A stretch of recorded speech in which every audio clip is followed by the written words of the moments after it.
Hello, welcome back to my channel. Thank you so much for joining me. Today I want to share with you my wish list for 2024. Now before we get started, this is maybe a little less certain than normal. I ticked off quite a number of big ticket items last year, so there's not actually just as much that's secure on my wish list at the moment. There's not as much that I am adamant that I want to track down and I'm totally obsessing on, but I'm going to share with you what's floating about my wish list at the minute and let you know as we go along which of these are more certain than others. So let's start with Louis Vuitton, and the first one from Louis Vuitton, having just said that a lot of these are maybe not that certain, the first one from Louis Vuitton I absolutely love and I'm totally obsessing with, and the only reason I haven't bought these yet is because I've bought a lot of trainers recently, and it is these Louis Vuitton trainers in probably the purple colourway that I will put on the screen, and they currently cost £985.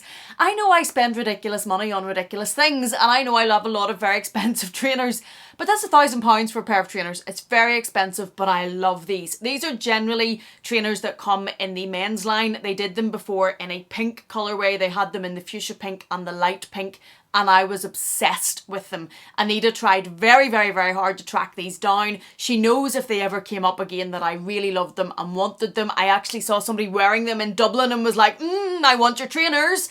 These I don't want to have the same regrets over. The purple I do love. If they had have been the pink, I'd have bought them already. The purple I also love. I think they're fab.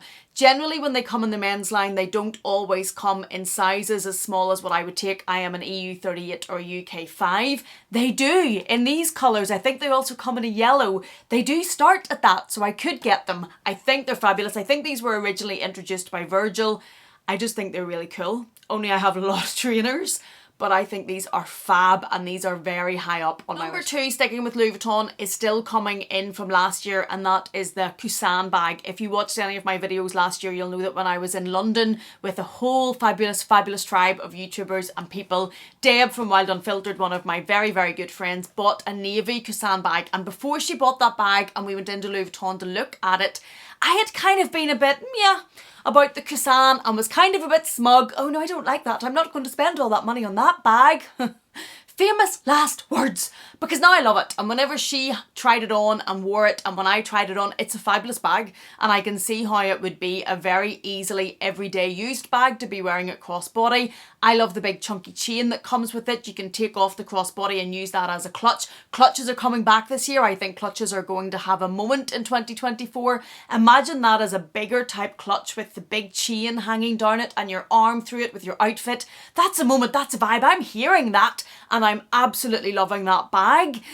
Get out of my mind because they are quite expensive. The PM is £3,550. That's a lot. I still love the storm colour that I loved whenever I talked about this last year that I will put on the screen. I think the mixed hardware on the chain is fab. Yeah, I see one of these in my future. I don't know how imminent it will be. I don't know how much I will track it down and try to get it very quickly because it is very expensive. But I think they're fab. Number 3, sticking with Louis Vuitton, is the black and white Alma. I have been obsessing on this bag since we saw it on the same London trip. I absolutely love it. I think it's a moment. I think it's a vibe. I imagine carrying it handheld. I think if you had quite a funky casual outfit and then that bag just posed beside it would look fabulous. This bag is a moment. I think it's fab, and just maybe watch this space because this one is living in there rent free. Last one from Louis Vuitton, number 4, and sticking with Louis Vuitton. Louis Vuitton's the biggest category on my wish list this year, and it is the colour Speedy from the Pharrell collection. I love it. I know they're very expensive. I have already registered in my interest in one of these.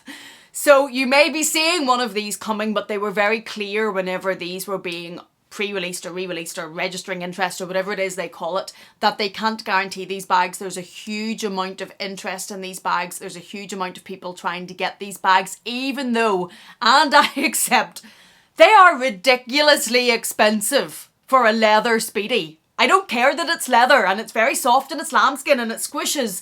It's ridiculously expensive. The 25, which is the one that I'm interested in, I think is around about £6,700. That is a huge amount of money for a Speedy, but it's fabulous. I think the colours in these, I love the green, the yellow and the red. The red is probably my favourite, although I think the green and yellow is also absolutely stunning. I love them, and I tried very, very hard when I got the prices to convince myself that I didn't love them because they're stupid money and it's a Speedy. But it's fab. Like, and if you look at the price, this is what went on in my own brain. If you look at the price of leather Chanel bags now and the quality of the declining Chanel bag, you can hear that I've had this argument before. This is not the first time I've rehearsed this in my own mind. I love them. And I did try to talk myself out of it. I tried to say, do not do that. It's ridiculous. But it lived in there, and I have registered interest in it, and it's definitely on the list, and you might see it coming, and I might see it coming, and I might be sick if it comes because of the cost. But let's not focus on that, and let's skip on to number 5, which is from Chanel. There is nothing on my wish list from Chanel that is from the boutique or new. Definitely not another classic flap. I've said before with the price point they're at now that that's me out of classic flaps from the boutique. I do have a Chanel bag to share with you that I pre-ordered and was part of the LA collection that is here, and I haven't unboxed yet. But the only Chanel bag that is on my wish list is this Chanel sequenced bag. This is from a couple of years ago, and I'll put it on the screen. I have found one Preloved. I think they're really, really beautiful and stunning. The only reason I haven't jumped on this when I did find it Preloved, one, it's quite expensive because it's Chanel and it's sequenced, but it's not classic flap money, but it's still a lot of money. The reason I haven't jumped on this is I'm a little bit worried it will be the same as the denim Chanel bag that I did have and that now lives very happily with my fabulous friend Meredith from Living Luxe with Meredith, that it'll be too big. The size of that, and Meredith has obviously jumbos in her collection as well. I don't from Chanel. Meredith tells me that the size of that bag is effectively a jumbo, and I knew it was bigger when I bought it. Yes, I knew it was bigger when I bought it, but I don't think my brain computed how much bigger, and I struggled to use it because it was bigger, and when I wore it crossbody, I didn't love it because it was bigger. This sequenced one, I think you could wear on your shoulder, doubled up more as a sequence bag. I liked of the option cross, but the only reason I haven't bought it, and I'm circling around in my brain again, is because it's big, and I'm worried that I'll have the same reaction as I did with the denim bag. When I first got the denim bag, I loved it. I loved the look of it, but I just couldn't make the size of it work because it was big for me in my collection and what I normally use in my everyday life. I'm 5'1". Some of those bags can look very, very big on me, and that's the reason I haven't jumped on this. That worries me. So if you have any thoughts on that, or if you have the jumbo or this bag or the size of this bag or what you think, please come into the comment box and share them with me, because this is one that I'm really going back and forward on, and it's that issue on the size and whether or not it would work, or it would end up again not working after I'd bought it. Let me know what you think on this one, and apologise for my throat. I've had this for a little while and I can't get rid of it. Number 6, moving on to Hermès. The Mini Kelly has been on my wish list for a very long time, but if you watched my recent video on Goodbye Hermès and why I'm done with Hermès and the journey, not that I was ever on a journey, it's just I've realised it's not going to happen. A Mini Kelly is not going to come from the boutique. It's ridiculous. On the resale market, they were £20,000 to £30,000 sterling. So on that, I had said no, definitely not doing that. That's ridiculous. When I put that video out, a lot of you guys DM'd me on Instagram and said you need to look at these because the prices are really coming down, and I think that is in keeping with smaller bags being less in trend this year and bigger bags coming back in, and people maybe getting over the hype slightly of the Mini Kelly. Now, they're still very, very expensive on the resale market, but there are ones available that are nowhere close to the £20,000 to £30,000 in sterling that I definitely wasn't going to buy. So I'm putting the Mini Kelly in a watch this space, because I'm going to watch what's happening on the resale market and see where they go in price and whether or not they become, I don't want to say reasonable because they'll definitely not be reasonable, but if they become more a price that I could get on board with. So that's in there in kind of question marks and inverted commas. And the other one is the Constance 18, which is the smaller Constance. I really like this. I like that it's crossbody. I like the H because I like the logo. I love the Hermès leathers like this Birkin here. I love these colours. So I think if I could find a Constance in the smaller size in a colour that I was absolutely in love with, I wouldn't rule that out. I think they're really good bags, and that's one that kind of maybe also is coming onto my wish list. Number 7 from Dior, and these are another pair of trainers because I have become a trainer head in recent years, and it is the One sneaker. I also really like the men's Dior trainers that are quite popular, but the One sneaker is out and it's £860 and I love it in this gold colour. It also came in a fuchsia, but the gold I think, neutral and understated, not normally what I go for, but I think I could work it with a huge amount of different things and different bags, and I think they're really, really nice. And the only reason, again, I haven't bought these is the amount of trainers I've bought recently, and I'm still absolutely in love with the Dior trainers that I bought last year in London and I wear to death. And I also have a pair of Axel Argado trainers that I bought in the green and white when I did a shopping vlog in flannels, and I love those. I'm wearing those a lot. So these are kind of still sitting on there. It's a lot of money for trainers, but I do think they're fab. And then last on my list is Fendi. Now, Fendi. I love a sequenced baguette.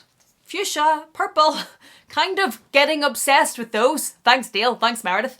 And I love them. So I do genuinely believe there's a mini baguette in sequenced, is that even right? There is a mini sequenced baguette in my future.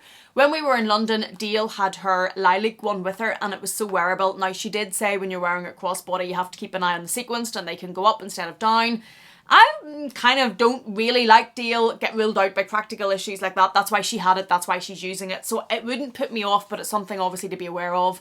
I do think those mini sequence baguettes are fabulous. Deb recently unboxed one in the purple rain, which Meredith is now trying to track down because we all do this together. It's like a team sport.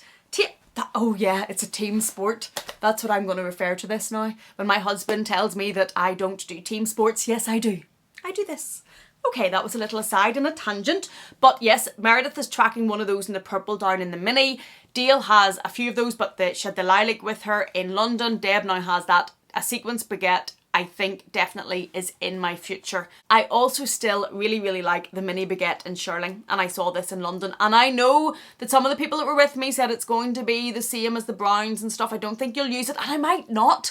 But I kind of am obsessed with it and I think it's really cool, and I really like that it's the traditional Fendi Zucca print in the tobacco and it's in the shearling, and I think it's fab.